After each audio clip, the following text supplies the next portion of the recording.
So now that we've defined risk of pancreatic cancer and who's at risk of pancreatic cancer, either because of germline variants or because of family history, what are our surveillance options? And this audience is very familiar with endoscopic ultrasound and MRI, so I won't really dive too much into the nuances of what these exams really are, but we'll go into why we kind of choose these exams. So again, data from the Hopkins group. They looked at 216 high-risk individuals, and they actually subjected them to CT, MRI, and endoscopic ultrasound, all around the same time in a blinded fashion. And what they found is that CT detected lesions about 11% of the time, while MRI detected lesions about a third of the time, and endoscopic ultrasound, about 40-some-odd% of individuals had something on endoscopic ultrasound. When they dove deeper into the data, they found that CT plus endoscopic ultrasound, so that combination, actually missed about 7% of the cysts that were seen on MRIs. And the combination of CT plus MRI actually missed over 20% of the lesions that were seen on endoscopic ultrasound, including solid lesions. And so we care about solid lesions in the pancreas. And so this led to a recommendation against CT for clinical surveillance in these high-risk individuals and for MRI or endoscopic ultrasound. Our European colleagues have also tried to answer this question in some of their high-risk cohorts, and so this is a report from Europe looking at 88 high-risk individuals where they did essentially the same thing. They had MRI and endoscopic ultrasound, and they looked at what they found in a blinded fashion. And what they found is that solid lesions were actually detected a little bit more often on endoscopic ultrasound and not seen on MRI. But cystic lesions, including cystic lesions over 1 centimeter in size, so not particularly small ones, were seen more frequently by MRI. And so they basically summarized and concluded that they found that the two imaging modalities were sort of complementary. We've looked at this in meta-analysis, looking at baseline imaging of a number of cohorts that have been published, their experience, looking at endoscopic ultrasound versus MRI. And basically, if you look at the proportion of patients with high-grade dysplasia, or T1, N0, M0 pancreatic cancers, there's really no difference, at least at baseline exam, between endoscopic ultrasound and MRI. We also looked for all comers with pancreatic cancer, and again, no difference between endoscopic ultrasound and MRI. So I tend to agree with the European colleagues that endoscopic ultrasound and MRI do seem to be complementary for each other.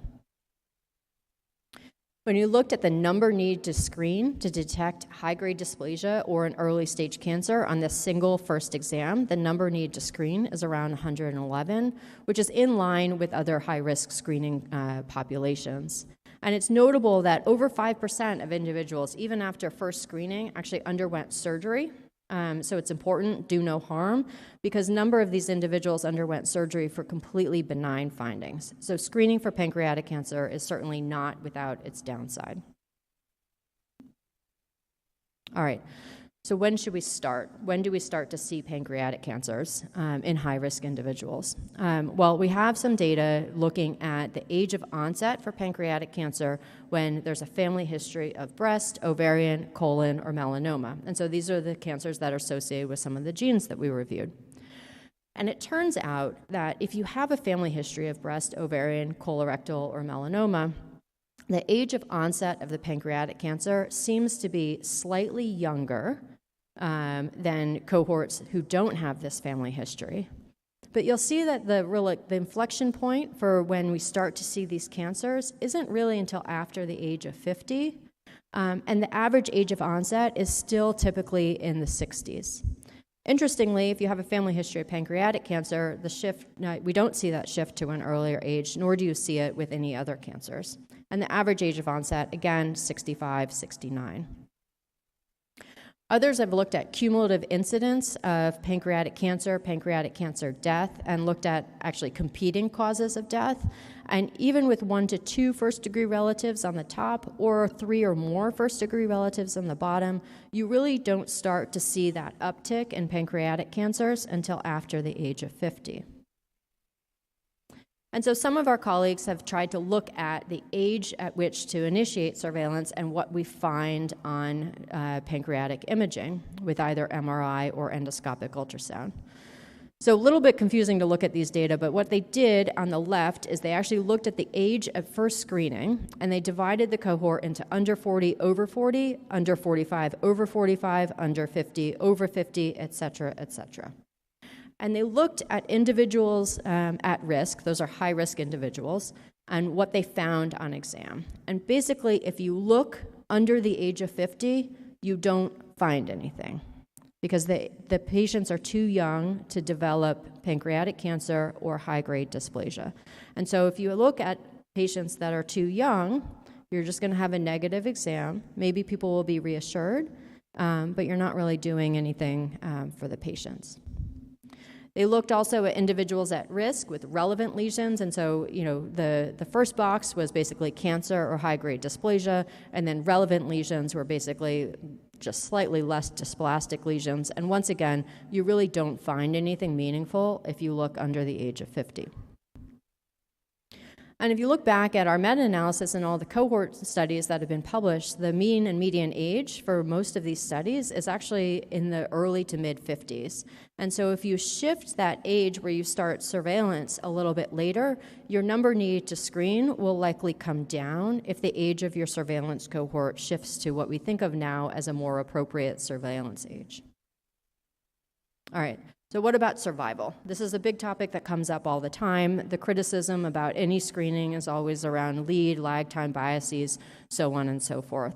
So what do we see in terms of survival benefit? So some of the first data on survival, again coming from the Hopkins group, looked at pancreatic cancers detected during surveillance in this purple line in the middle, and then pancreatic cancers detected outside of surveillance. And what you can see is that the median survival in surveillance was about 5.3 years compared to about 1.5 years in those who are not in surveillance. And overall 3-year survival was actually 85%. And why is this? It seems like screening in pancreatic cancer leads to a stage shift, which does seem to have really meaningful benefit when it comes to survival. So in the average population, the vast majority of pancreatic cancers are diagnosed at late stage, advanced stage, where patients are only candidates for palliative therapies. And it turns out, if you do surveillance of high-risk individuals, this blue part of the pie in panel A shows stage 1 pancreatic cancers, which we just don't see for the most part, right, in the general population, are diagnosed. The proportion of pancreatic cancers diagnosed at stage 1 is about 58%. And then that red piece of the pie is about 16%, and those are the stage 2 pancreatic cancers. So we're clearly seeing a shift in that pie from B on the right, that big orange part is stage 4, to a much larger piece of the pie being earlier stage, which then confers a survival benefit. And when we compare the survival of pancreatic cancers detected in high-risk individuals during surveillance and compare to matched SEER controls, you can very clearly start to see separation in the survival curves. So the critics and the naysayers will still say, show me the randomized data. My patients will not subject themselves to a randomized study if they have 3 family members who have died of pancreatic cancer, and I'll say, I'll randomize you to surveillance or not. They're going to say, no, thank you. I will find the other doctor who will screen me. But this is, at this time, sort of the best data that we have. What are other things that we can integrate into a surveillance program? So these are data from Suresh Chari looking at diabetes and hyperglycemia in a case control fashion prior to a diagnosis. So multiple groups have sort of recapitulated this, but you can start to see hyperglycemia up to about 3 years prior to a diagnosis of pancreatic cancer, with frank diabetes happening 6 to 12 months prior. We've looked at this in the New York City cohort and looked at hemoglobin A1Cs as well as glucose in pancreatic cancer patients compared to controls. And again, you can start to see these elevations in hemoglobin A1C or glucose 3 years prior to a diagnosis. And what's additionally interesting is if you look at patients who go on to develop pancreatic cancer, they actually start out at a higher BMI. And then around 2 years prior to diagnosis, so this is panel D, you start to see that the weight really drops, right? And so we have these data in our EHRs, in our clinic. We have screening for diabetes. How can we integrate this into surveillance programs? And so actually screening with hemoglobin A1C or fasting blood glucose has been integrated into the recommendations for surveillance. We've also looked at factors that are associated with abnormal findings or pancreatic cysts in high-risk individuals, and age seems to be a risk factor, but also having a hemoglobin A1C at or above the prediabetes cutoff seems to also predict presence of pancreatic cysts in high-risk individuals. What about progression? So you've done this initial exam, great, you found a cyst, great. What's going to predict someone going on to develop pancreatic cancer? So any sort of changes on your imaging, I think that's sort of obvious. Cystic duct changes, development of solid mass. But interestingly, having 3 or more lesions on your baseline imaging actually predicts development of pancreatic cancer in the future. And maybe this is because some of those small cystic lesions or dilated ducts, which maybe are actually just Pannin lesions, predict sort of more of a field defect in the entire gland. But we're learning more about this. So this is something else that we keep an eye on, 3 or more lesions at baseline.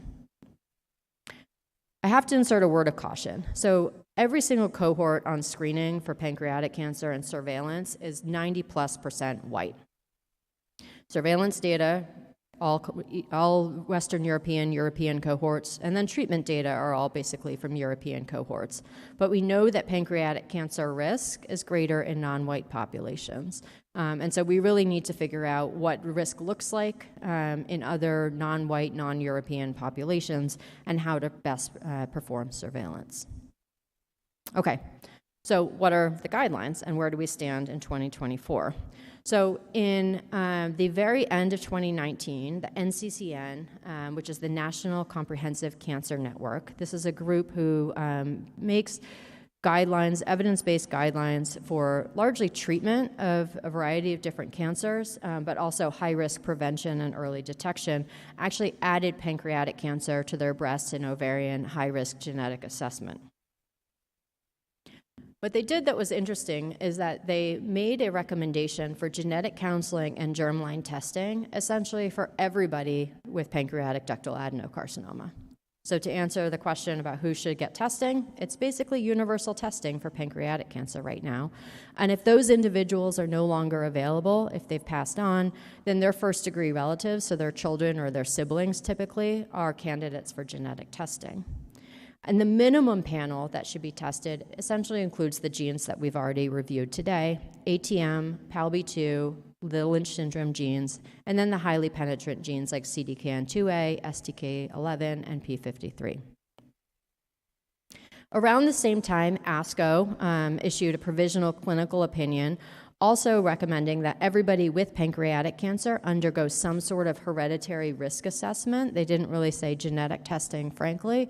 And then you'll see in 2.2 that they said the individual with cancer is usually the best person to test, but if they're not available, then you can test close blood relatives.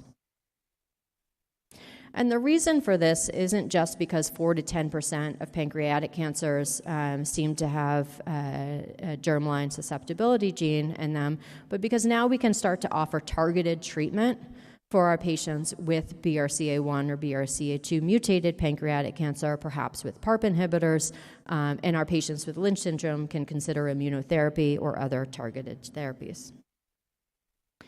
It's also important to note that the U.S. Preventive Services Task Force has issued a grade D recommendation around pancreatic cancer screening. So the U.S. Preventive Task Force recommends against screening for pancreatic cancer in average risk individuals who are asymptomatic. They do make some allowances for high-risk individuals, and so I think it's important to note. But if your patients don't meet the criteria that we've already reviewed, the recommendation is not to do surveillance. But we do have recommendations on how to manage these high-risk patients. So the ACG has a clinical guideline on genetic testing and management of these hereditary GI cancer syndromes. I think it's a great read. The CAPS Consortium, or the International Cancer of the Pancreas Screening Consortium, I was lucky to be a part of these guidelines, issued guidelines in updated guidelines in 2020. And the ASGE, you may have seen, also provided some guidelines about 2 years ago as well. So I'll summarize them here on this very busy slide, and then I'll sort of break them down for you.